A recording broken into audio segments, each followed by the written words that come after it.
பரிசுத்த நாமத்திற்கு மகிமை உண்டாவதாக. நம்ம இன்றைக்கு ஞானம் மற்றும் ஞான எழுப்புதல்னா என்ன, அது ரெண்டுக்கும் உள்ள வேறுபாடு என்ன, நம்ம எந்த செயலை செய்யும் போது ஞானத்தையும் ஞான எழுப்புதலையும் நம்ம வாஞ்சிக்க வேண்டும் அப்படிங்கிறதுக்கான ஒரு காரியத்தை குறித்து இன்னைக்கு நம்ம பார்க்க போறோம். யாத்ராகம் 35வது அதிகாரம் 25 மற்றும் 26வது வசனங்கள். ஞான இருதயமுள்ள ஸ்திரீகள் எல்லாரும் தங்கள் கைகளினால் நூற்று தங்கள் நூற்ற இளநீல நூலையும் இரத்தாம்பர நூலையும் சிவப்பு நூலையும் மெல்லிய பஞ்சு நூலையும் கொண்டு வந்தார்கள். எந்த ஸ்திரீகளுடைய இருதயம் ஞான எழுப்புதல் அடைந்ததோ அவர்கள் எல்லாரும் வெள்ளாட்டு மயிரை திரித்தார்கள். இப்ப இந்த முதல் வசனத்தை பாத்தீங்கன்னா ஞான இருதயம் உள்ள ஸ்திரீகள் போட்டிருக்கு. ரெண்டாவது வசனத்துல பாத்தீங்கன்னா ஞான எழுப்புதல் அடைந்த ஸ்திரீகள் போட்டப்பட்டிருக்கு. இது ரெண்டுக்கு என்ன வித்தியாசம் பாத்தீங்கன்னா, ஒரு சின்ன எக்ஸாம்பிள், ஒரு அம்மாவுக்கு 2 குழந்தைங்க இருக்கிறாங்க. அதுல முதல் குழந்தை வந்து ரொம்ப நார்மலா இருக்கிறாங்க, ரெண்டாவது குழந்தை வந்து கொஞ்சம் ஸ்பெஷல் சைல்டா இருக்காங்க. இப்போ முதல் குழந்தையை வளர்க்கறதுக்கு அவங்களுக்கு தேவை வந்து ஞானம், அதே ரெண்டாவது குழந்தையை வளர்க்கறதுக்கு அவங்களுக்கு தேவை ஞான எழுப்புதல். ஏன்னா அந்த முதல் குழந்தையை கவனிச்சு கொள்றதை விட இந்த ரெண்டாவது குழந்தையை கவனிச்சு கொள்றது வந்து கொஞ்சம் கடினமான காரியமா இருக்கும். அப்போ நம்ம கர்த்தருக்காக ஒரு கடினமான காரியத்தை செய்யும் போது நமக்கு தேவைப்படுவது இந்த இடத்துல ஞான எழுப்புதல். எப்படின்னா, அந்த முதல்ல உள்ள ஸ்திரீகள் வந்து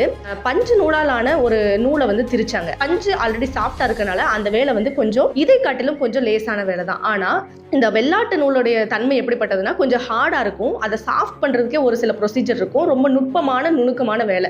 இந்த வெள்ளாட்டு மயிரை திரித்த ஸ்திரீகளுக்கு வந்து ஞான எழுப்புதல், அதாவது பரிசுத்த ஆவியானவருடைய எழுப்புதல் இருந்தால் மட்டுமே அந்த கடினமான காரியத்தை செய்ய முடியும் அப்படிங்கிற ஒரு இதுல வந்து இந்த இடத்துல போடப்பட்டிருக்கு. மனமுவர்ந்து நம்ம ஆண்டவருக்காக செய்யறதுக்கு அவருடைய எழுப்புதல், அந்த ஞானத்துல ஒரு எழுப்புதல் இருந்தா மட்டும்தான் நம்மளால அதை செய்ய முடியும். இப்போ இந்த இஸ்ரவேல ஜனங்களை நடத்தின மோசேவுக்கு ஒரு பெரிய ஞான எழுப்புதல் இருந்ததுனாலதான் அவங்கள வழி நடத்த முடிஞ்சது, அவரால் ஒரு வெற்றி பாதையில போக முடிஞ்சது. சவுல் வந்து பவுலாக மாறினதற்கு ஒரு ஞான எழுப்புதல் தேவைப்பட்டது. அப்போ இந்த இடத்துல நம்ம ஆண்டவருக்காக நம்ம ஒரு கடினமான காரியத்தை செய்வதற்கு நமக்கு தேவையானது ஞான எழுப்புதல் அப்படிங்கிறது இதுல இருந்து நம்ம பார்க்க முடிகிறது.